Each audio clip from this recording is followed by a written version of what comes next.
Item ಯಾವುದೇ ಇರಲಿ try ಮಾಡಿ ಆಚಿ ಚಿಕನ್ ಮಸಾಲಾ. ರಾಜ್ಯದಲ್ಲಿ ದ್ವಿಭಾಷಾ ನೀತಿ ಜಾರಿ ಮಾಡಲು ರಾಜ್ಯ ಸರ್ಕಾರ ಮುಂದಾಗಿದೆ. ಹಿಂದಿ ಹೇರಿಕೆ ಖಂಡಿಸಿ ಕರ್ನಾಟಕ ಸರ್ಕಾರ ದ್ವಿಭಾಷಾ ನೀತಿ ಜಾರಿಗೆ ಮುಂದಾಗಿರುವುದು ಬಿಜೆಪಿ ಕಾಂಗ್ರೆಸ್ ಮಧ್ಯೆ ವಾರ್ಗೆ ಕಾರಣವಾಗಿದೆ.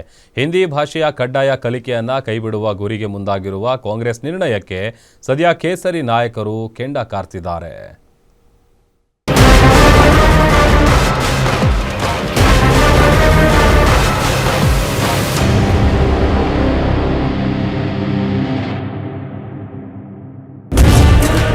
ಕಾಂಗ್ರೆಸ್ ಬಿಜೆಪಿ ನಡುವೆ ತಾರಕಕ್ಕೇರಿದ ದ್ವಿಭಾಷಾ ನೀತಿ ವಾರ್.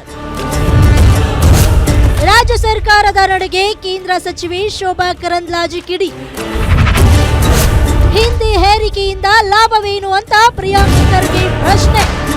ಎಸ್ಎಸ್ಎಲ್ಸಿ ವಿದ್ಯಾರ್ಥಿಗಳಿಗೆ ಹಿಂದಿ ಪಾಸ್ ಕಡ್ಡಾಯ ಮಾಡದಂತೆ ಕನ್ನಡ ಪರ ಸಂಘಟನೆಗಳಿಂದ ಒತ್ತಾಯ ಕೇಳಿಬಂದ ಬೆನ್ನಲ್ಲೇ ರಾಜ್ಯದಲ್ಲಿ ದ್ವಿಭಾಷಾ ಸೂತ್ರ ಜಾರಿಗೆ ಚಿಂತನೆ ನಡೆದಿದೆ. ದ್ವಿಭಾಷಾ ನೀತಿಯನ್ನ ಜಾರಿಗೆ ತರಲು ಪ್ರೊಫೆಸರ್ ಸುಖದೇವ್ ತೋರಟ್ ನೇತೃತ್ವದ ರಾಜ್ಯ ಶಿಕ್ಷಣ ನೀತಿ ಆಯೋಗ ಶಿಫಾರಸು ಮಾಡಿದೆ. ಈ ನೀತಿಯು ಮಾತೃಭಾಷೆಯಾಗಿರುವ ಕನ್ನಡಕ್ಕೆ ಆದ್ಯತೆ ನೀಡ್ತಾ ಇದೆ. ಹೀಗಾಗಿ ಹಿಂದಿ ಭಾಷೆಯ ಕಡ್ಡಾಯ ಕಲಿಕೆಯನ್ನ ಕೈಬಿಡಲು ಕರ್ನಾಟಕ ಸರ್ಕಾರ ಮುಂದಾಗಿರೋದು ಬಿಜೆಪಿ ನಾಯಕರ ಆಕ್ರೋಶಕ್ಕೆ ಕಾರಣವಾಗಿದೆ.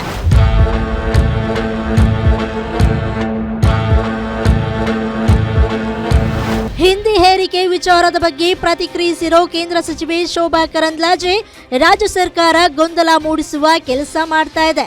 ಮಕ್ಕಳು ಹಿಂದಿ ಬೇಡ ಅಂದಿದ್ರ, ಪೋಷಕರು ಬೇಡ ಅಂದಿದ್ರ, ರಾಜ್ಯದ ಶಿಕ್ಷಣ ಸಚಿವರಿಗೆ ಶಿಕ್ಷಣವೇ ಇಲ್ಲ, ಸಿಎಂ ಅವರಿಗೆ ಏನಾಗಿದೆ, ಯಾಕೆ ಇಂಥ ತೀರ್ಮಾನ ಅಂತ ರಾಜ್ಯ ಸರ್ಕಾರದ ನಡೆಗೆ ಖಂಡನೆ ವ್ಯಕ್ತಪಡಿಸಿದ್ದಾರೆ.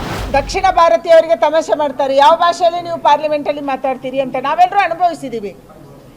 ನಮ್ಮ ಮಕ್ಕಳು ಉದ್ಯೋಗಕ್ಕಾಗಿ, ನಮ್ಮ ಮಕ್ಕಳು ಶಿಕ್ಷಣಕ್ಕಾಗಿ ಕೇವಲ ಕರ್ನಾಟಕದಲ್ಲಿ ಇರಲ್ಲ, ಅವರು ಬೇರೆ ಬೇರೆ ರಾಜ್ಯಕ್ಕೆ ಹೋಗ್ತಾರೆ, ಬೇರೆ ಬೇರೆ ದೇಶಕ್ಕೂ ಹೋಗ್ತಾರೆ. ಯಾವಾಗ ಮಕ್ಕಳು ಭಾಷೆ ಕಲಿತಾರೆ ಕಲಿಬಹುದು. ನಾವು ದೊಡ್ಡವರಿಗೆ ಭಾಷೆ ಕಲೀರಿ ಅಂದ್ರೆ ನಮಗೆ ಅಷ್ಟು ಬೇಗ ಕಲಿಯೋಕ್ಕಾಗಲ್ಲ, ಸುಲಭನೂ ಅಲ್ಲ. ಅದಕ್ಕಾಗಿ ನನ್ನ ವಿನಂತಿ ಇರುವಂಥದ್ದು, ರಾಜ್ಯ ಸರ್ಕಾರ ಅನವಶ್ಯಕವಾದಂಥ ತ್ರಿಭಾಷಾ ನೀತಿಯ ಬಗ್ಗೆ ಗೊಂದಲವನ್ನ ಸೃಷ್ಟಿ ಮಾಡ್ತಾ ಇದೆ. ಏನೋ ಕೇಂದ್ರ ಸರ್ಕಾರ ಹಿಂದಿ ಹೇರಿಕೆಗೆ ಮುಂದಾಗಿರುವ ವಿಚಾರಕ್ಕೆ ರಾಜ್ಯ ಸರ್ಕಾರ ತೀವ್ರ ವಿರೋಧ ವ್ಯಕ್ತಪಡಿಸ್ತಾ ಇದೆ. ಜೊತೆಗೆ ಕೇಂದ್ರ ಸಚಿವರ ವಿರುದ್ಧ ರಾಜ್ಯ ಕಾಂಗ್ರೆಸ್ ನಾಯಕರು ಕಿಡಿಕಾರಿದ್ದಾರೆ.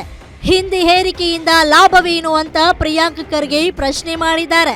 ಅಮಿತ್ ಶಾ ಮನವೊಲಿಸಲು ಬಿಜೆಪಿಯವರು ಹಿಂದಿ ಪರವಾಗಿ ಮಾತನಾಡ್ತಾರೆ. ಕೇಂದ್ರಕ್ಕೆ ರಾಜ್ಯ ಭಾಷೆಯ ಮೇಲೆ ಯಾವುದೇ ರೀತಿ ಜವಾಬ್ದಾರಿ ಇಲ್ವಾ? ನೆಲ ಜಲ ಭಾಷೆಗೆ ಎಂಪಿಗಳು ಹೋರಾಟ ಮಾಡಿದ್ದಾರಾ? ಸ್ಥಳೀಯ ಭಾಷೆಗಳನ್ನ ಉಳಿಸಲು ಕೇಂದ್ರ ಸರ್ಕಾರ ಕೈ ಜೋಡಿಸಬೇಕು, ಬದಲಾಗಿ ಒತ್ತಡ ಹೇರಬಾರದು ಅಂತ ಬಿಜೆಪಿ ನಾಯಕರ ಹೇಳಿಕೆಗೆ ಸಚಿವ ಪ್ರಿಯಾಂಕ್ ಖರ್ಗೆ ಕೌಂಟರ್ ಕೊಟ್ಟಿದ್ದಾರೆ. ನೋಡಿ, ಬಿಜೆಪಿ ಅವರು ಹೇಳ್ಬೇಕಲ್ಲ, ನೋಡಿ ಅಪ್ಪ, ಇದರಿಂದ ಪ್ರಯೋಜನ ಏನಾಗ್ತಾ ಇದೆ ಮೂರು ಭಾಷೆಯಿಂದ ಅಂತ, ಅಥವಾ ಈ ಹಿಂದಿ ಹೇರಿಕೆಯಿಂದ ಅವರು ಅವ್ರ ಲೀಡರ್ಸಿಗೆ ಮನವೊಲಿಸ್ಲಿಕ್ಕೆ ಅವರು ಪ್ರಯತ್ನ ಮಾಡ್ತಾ ಇದ್ದಾರೆ. ಅದು ಅವ್ರು ಮಾಡ್ಲಿ, ಅವ್ರ ಸ್ವಾಮಿ ನಿಷ್ಠೆ ತೋರಿಸ್ಬೇಕಂತ ತೋರಿಸ್ಲಿ. ನಾನು ಮುಂಚೆಯಿಂದಾನು ಹೇಳ್ತಾ ಇದ್ದೀನಿ, ಒಂದು ಜವಾಬ್ದಾರಿಯುತ ವಿರೋಧ ಪಕ್ಷದವರಾಗಿ ಸಾಧಕ ಬಾಧಕ ಏನು ಅಂತ ಚರ್ಚೆ ಮಾಡಿಬಿಟ್ಟು ನಮಗೆ ತಿಳಿಸಿದ್ರೆ we are ready to accept also. ಸುಮ್ಮನೆ ಕಾಟಾಚಾರಕ್ಕೆ ಟೀಕೆ ಮಾಡಬೇಕು ಅಂದ್ರೆ ನಾವು ಉತ್ತರ ಕೊಟ್ಕೊಂಡು ಹೋಗಕ್ಕಾಗೋದಿಲ್ಲ. ಅವರು ಅಮಿತ್ ಶಾ ಅವ್ರು ಹೇಳ್ದಂಗೆ ಹಿಂದಿನೇ ಇರಬೇಕು, ನಮ್ಮ ಭಾಷಾ ಸಂಸ್ಕೃತಿ ಇರಬೇಕು ಅಂತ ಹೇಳ್ತಾರಲ್ಲ, ಅವ್ರಿಗೆ ಮನವೊಲಿಸ್ಲಿಕ್ಕೆ ಮಾಡ್ತಾ ಇದ್ದಾರೆ. ಅದಕ್ಕೆ ನಾವ್ಯಾಕೆ ಕೇಳಬೇಕು?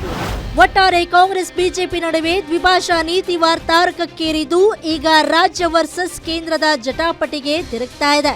ಮುಂದಿನ ದಿನದಲ್ಲಿ ಇದು ಯಾವ ಹಂತಕ್ಕೆ ಹೋಗುತ್ತೆ ಅನ್ನೋದನ್ನ ಕಾದು ನೋಡಬೇಕಾಗಿದೆ.